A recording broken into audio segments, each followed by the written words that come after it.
Naligaw ba o lumipad? Akala mo mag-audition sa GMA 7 pero hindi. Lumipad lang ang team ng Mobile Chess Club Philippines mula sa Bulacan para i-cover ang isang chess event. Guys, tingnan dito guys! Ito ang Mr. Ismael Abbas and Michael Lindicap Grandmaster 1975 and below rating. Tara, sabay-sabay nating tungayan ang aksyon sa chessboard. Muli po sa inyo lahat ang pagkasalamat at papuri sa tayong pangalan ni Jesus. Amen. Amen. Nagsimula na ang registration at meron na ring mga pairing at nagsimula ang torneo patungo sa inaasam na kampyonato. Makikita ang determinasyon sa bawat galaw ng mga manlalaro mula opening hanggang endgame. Bawat segundo may tensyon. Puno ng exciting clashes at matitinding endgames ang mga laban. May mga comeback, may mga upset, at syempre, may mga sayang moments din. Tunghayan natin ang mga player in action habang dinadala nila ang bandera ng kanilang mga chess club.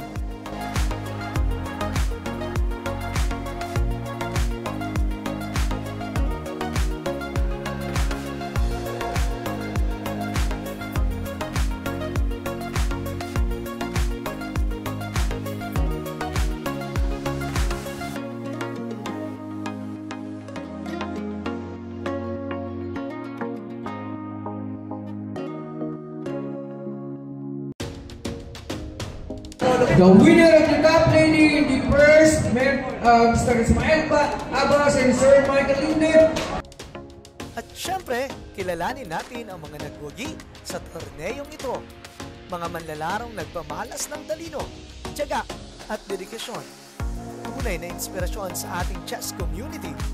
Congratulations sa lahat ng lumaban at lalong-lalo na sa kampyon ng Mr. Ismael Abbas, Michael Lindicap Grandmaster 1975 and below rating. Hanggang sa susunod na laban, Mobile Chess Club Philippines, tuloy ang serbisyo sa larangan ng chess.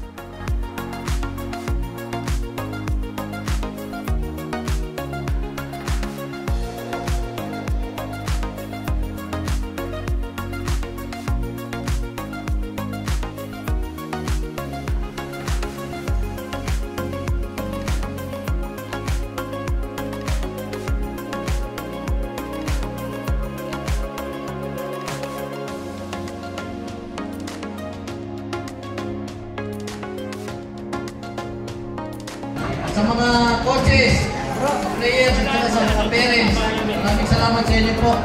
Kaya Sir Mark Angelo Godino ng Mobile Chess Club Philippines, Bukawi City Mall, Bukawi Chess Club, sa mga players ng Bulacan, estudyante ko, sa mga players sa iba't ibang school, coaches, parents, chaperones, sa mga assistants, salamat sa inyo lahat. Till next time, sa mga tumulong sa amin, maraming salamat. Sir Mark, sa mga barkada natin sa Bukawi, thank you. Congratulations.